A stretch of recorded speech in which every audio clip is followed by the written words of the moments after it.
আমি ওই মুভি দেখিও নাই। আমি সাকিব খানের মুভি দেখছি, আমি সাকিব খানের ফ্যান, এটা আমি বলতে পারি। ভাই আমি ওর আগে সাদা কালো মুভিও দেখছি, আমি দরদ পুরোটা দেখছি। মুভির কাহিনীটা একদম মানে অনেক ভালো ছিল, খালি একটু ডাবিং একটু ঝামেলা ছিল। এটা দেখবেন যে সবাই বলতেছে ডাবিং এর ঝামেলাটা, বাট মুভিটা আমার ওভারঅল ভালোই লাগছে। খালি হচ্ছে ডাবিং এর একটু ঝামেলা ছিল। আর সাকিব খান এখন মানে আমাদের বাংলাদেশে একমাত্র সবচেয়ে ভালো যদি বলেন অ্যাক্টর, ওটা সাকিব খানই হবে। কারণ উনি টানা টানা একটার পর একটা যে ব্লকবাস্টার মুভি দিয়েছেন আমাদেরকে, যেমন প্রিয়তমা থেকে শুরু হয়েছে, এরপর আপনার রাজকুমার বলেন, এরপর রাজকুমারের পরে এখন আপনার এই দরদ তুফান। তুফান তো বললামই না, আমাদের ফেভারিট মুভি। আমার কাজিন সবাই হচ্ছে আপনার তুফানের মাধ্যমে হচ্ছে সাকিব খানের ফ্যান হয়ে গিয়েছে।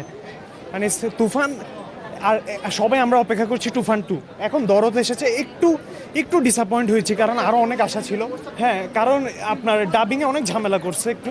যেমন আপনি রাহুল দেবের মতো অ্যাক্টরের কথা চিন্তা করেন, উনি কিন্তু ইন্ডিয়ার অনেক ফেমাস অ্যাক্টর, ওনার ডাবিং একটু ঝামেলা করছে। আর ওনার আর বেশি করে বাংলা বাংলা গান যেগুলো বলেন ওগুলো একটু ডাবিংয়ে ঝামেলা হয়েছে। কিন্তু ওভারঅল কাহিনীটা অনেক নিউ ছিল, অনেক ভালো ছিল। I think director was A problem, কারণ অনন্য মামুন মানে ওনার মানে এই কাহিনী দিয়ে আরও আপনি যদি মনে করেন রায়হান রাফি বলেন ওদের মতো ডিরেক্টর, বা হিমেল আশরাফ ওদের মতো ডিরেক্টর যদি করতো তাহলে আরও বেটার হইতো। বাট আই থিঙ্ক সাকিব খানের অ্যাক্টিং টপ নচ অলওয়েজ। ওনার লাস্টে একটা সিন আছে যেটা বলা উচিত না, বাট মানে আই থিঙ্ক হ্যাঁ সাকিব খানের অ্যাক্টিং টপ নচ। উনি এখন যে পজিশনে আছে, সাকিব খান দিয়ে আমরা আরও অনেক কিছু পেতে পারি, অনেক ভালো ভালো মুভি পেতে পারি। আর উনি তো দিন দিন ইয়াং হচ্ছে,